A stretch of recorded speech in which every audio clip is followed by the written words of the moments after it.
When it comes to comparing being a caster, player, and a coach, um, what do you think was the hardest role that you did? Which one was the hardest for you?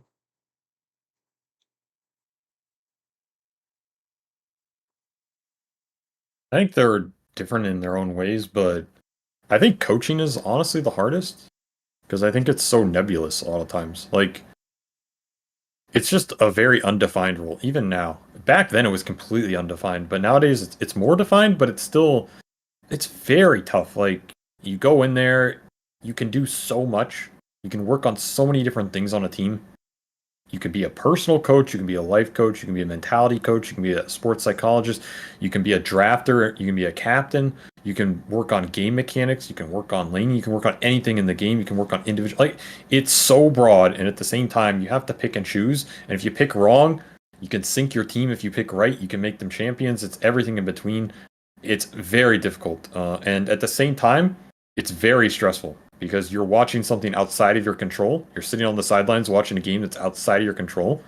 You're facing the same criticism a lot of times as your team when you lose, and you get almost none of the admiration when you win. So, like you win, it's very rare a winning coach gets equal praise to the team. Now, there's some in history, right? You look at Zhao 8, Seb, AUI, I think are the big three. Okay, they've gotten a lot of praise because they've won big, they've won TIs, and like people basically assume they're very good coaches, which has been proven true. But otherwise, like, not a lot, right?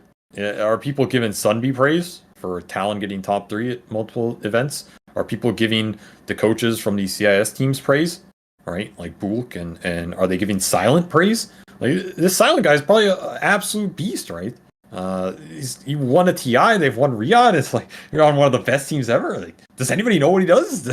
Does anybody say, "Oh, Silent with the drafts really got him"? Nobody ever says this, right? It's just like you're just there, and so you don't get the praise. At the same time, if your team collapses, you feel the extra stress and pressure because you take that criticism to heart. It's a very tough job, and very, very tough.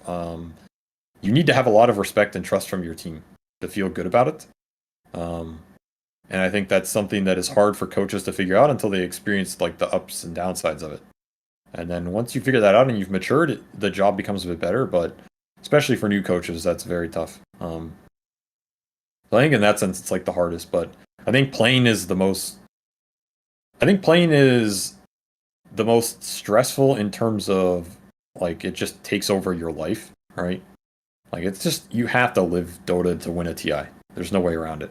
It has to become your life, your passion. You have to put other stuff to the side. You have to put life to the side, relationships aside, whatever it is.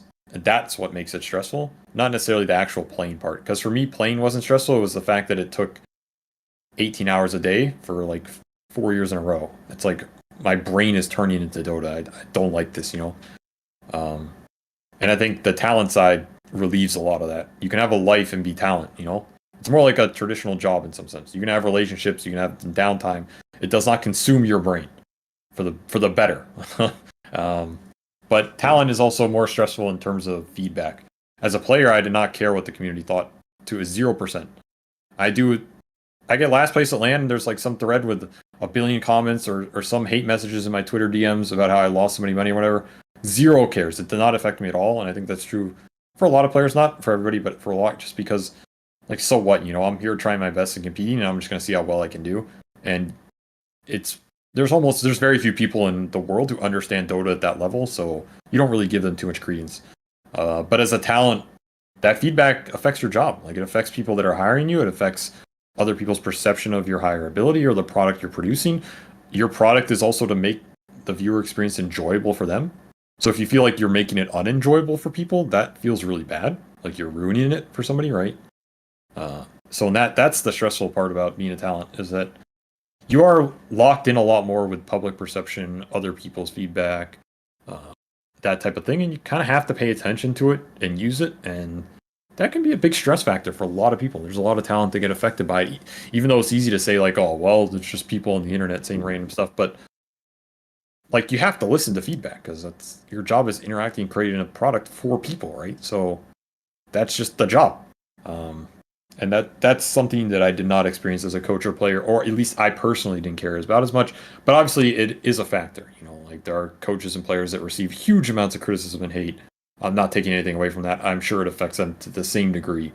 I'm only speaking from my personal experience that it was, for me, that was part was very chill as a player or coach, and as a talent, I feel it more.